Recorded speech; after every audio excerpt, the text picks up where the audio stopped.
From Carnegie Studios in Longmont, Colorado, it's Puppet News.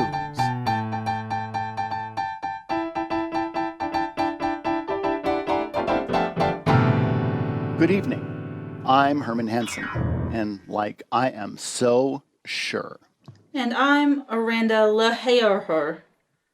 And here is this week's news. With nearly 2/3 of the United States abnormally dry or worse, the government's spring forecast offers little hope for relief, especially in the West, where a devastating megadrought has taken root and worsened. The National Oceanic and Atmospheric Administration's official spring outlook Thursday sees an expanding drought with a drier than normal April, May, and June for a large swath of the country from Louisiana to Oregon, including some areas hardest hit by the most severe drought. We are predicting prolonged and widespread drought, National Weather Service Deputy Director Mary Erickson said. It's definitely something we're watching and very concerned about. Thursday's National Drought Monitor shows almost 66% of the nation is in an abnormally dry condition, the highest mid-March level since 2002. More than 44% of the nation is in moderate or worse drought, and nearly 18% is in extreme or exceptional drought, all of it west of the Mississippi River. Climate scientists are calling what's happening in the West a mega drought that started in 1999. Winter and spring wheat crops have also been hit hard by the western drought, with 78% of the spring wheat production area in drought conditions. The dry, warm conditions in the upcoming months likely will bring an enhanced wildfire season, said John Gottschalk, chief of NOAA's prediction branch. Daniel Swain of UCLA said the wildfires probably will not be as bad as 2020 because so much vegetation already has burned and drought conditions retarded regrowth. Last year, he said wildfire was so massive it will be hard to exceed, though this fire season likely will be above average. Drought and heat breed a vicious cycle.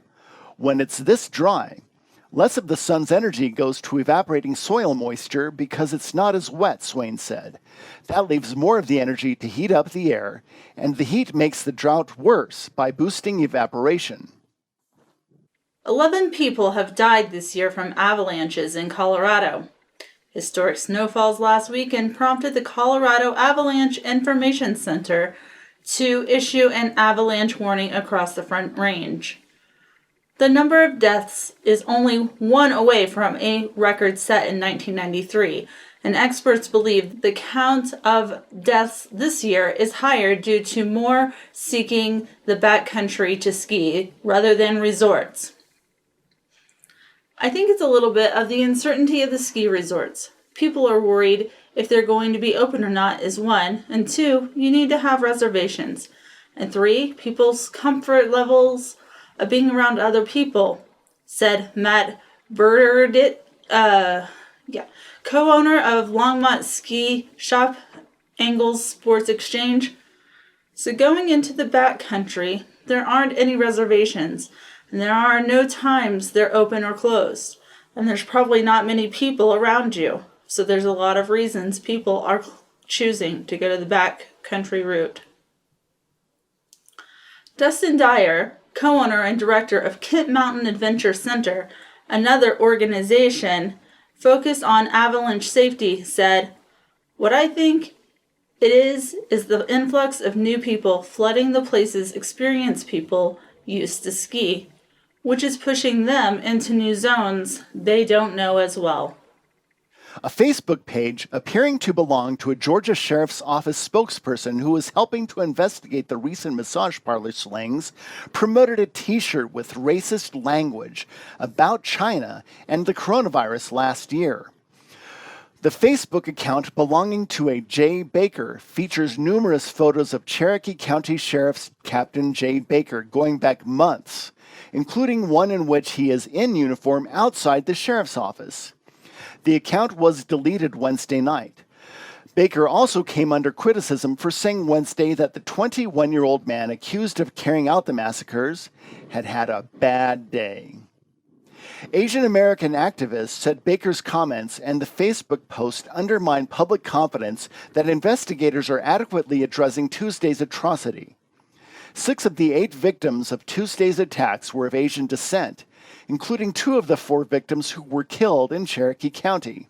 Baker did not respond to voicemails and an email requesting comment on the Facebook post. The sheriff's office also did not immediately respond to a message seeking comment. Longmont will continue to participate in a $100,000 region-wide effort to monitor unregulated compounds that make it into the city's drinking water supply. By a unanimous vote Tuesday night, City Council agreed an amendment to a pact with the Northern Colorado Water Conservancy District to gauge the presence and concentrations of pharmaceuticals, personal care products, hormones, and pesticides in water sources. The program monitors contaminants from a variety of sources, including wastewater, runoff from lawns, and agriculture and recreation.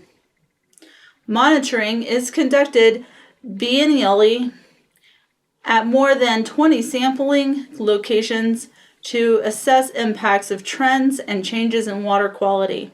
The effort also helps assess the impacts from adverse events such as floods and wildfires. China has protested to the United States and Japan over a joint statement it said maliciously attacked its foreign policy and seriously interfered in China's internal affairs, the Foreign Ministry said Wednesday. Chinese Foreign Ministry spokesperson Zhao Lijian said China was strongly dissatisfied and resolutely opposed to the statement. His comments came a day before U.S. Secretary of State Antony Blinken is due to meet with Chinese Foreign Minister Wang Yi and top foreign policy advisor Yang Jiechi in Alaska. The China-Japan statement expressed concern over threats to Taiwan, Beijing's human rights violations in Xinjiang, its activities in the South China Sea, and unilateral action that seeks to change the status quo over Japan-controlled East China Sea islands that China also claims. There was no indication that the Alaska talks had been derailed, and Zhao said China was prepared to discuss its policies on Xinjiang and Hong Kong. Blinken and U.S. Defense Secretary Lloyd Austin held talks with Japanese Foreign Minister Toshimitsu Motegi and Defense Minister Nobuo Kishi Tuesday, afterwards saying that democracy and human rights are being challenged, and the United States will push with its partners for a free and open Indo-Pacific. Blinken said the Biden administration is committed to work with the U.S. allies as they face challenges from China and its ally North Korea, which is pursuing an illicit nuclear weapons program. Blinken has said the Alaska meeting is part of an effort to introduce new clarity into the relationship between the world's 2 biggest economies. Longmont summer day camps will commence on Memorial Day weekend and span until mid-August, with groups of 15 enjoying a variety of activities around the St. Vrain Memorial Building. Summer camps won't be allowed to take field trips, swimming will be limited, social distancing will be encouraged, and staff and campers 11 and older will be required to wear masks during the day. Sunset Pool, meanwhile, is scheduled to open May 28th, with reservations still required to limit capacity. Reservations also are required at all other Longmont recreation facilities as Boulder County remains at the yellow status on the state's COVID-19 dial. A bipartisan group of U.S. senators and congressmen is urging the federal government not to approve recommendations to remove 144 cities from the designation of metropolitan statistical areas. Reclassifying them as micropolitan would put key federal funding at risk, they said. The request comes after the Associated Press reported this month that the federal government is contemplating raising the population criteria for core cities in metro areas from 50,000 residents to 100,000 residents. Doing so would reclassify more than a third of the current 392 metro areas as micropolitan statistical areas. Officials in some of the affected cities worry that the change could have adverse implications for federal funding and economic development, since some housing, transportation, and Medicare reimbursement programs are directed specifically to metropolitan statistical areas. If approved, it wouldn't take effect until 2023. Statisticians who recommended changing the definition of a metro area say it's long overdue, given that the U.S. population has more than doubled since the 50,000 person threshold was introduced in 1950. Back then, about half of U.S. residents lived in metros. Now 86% do.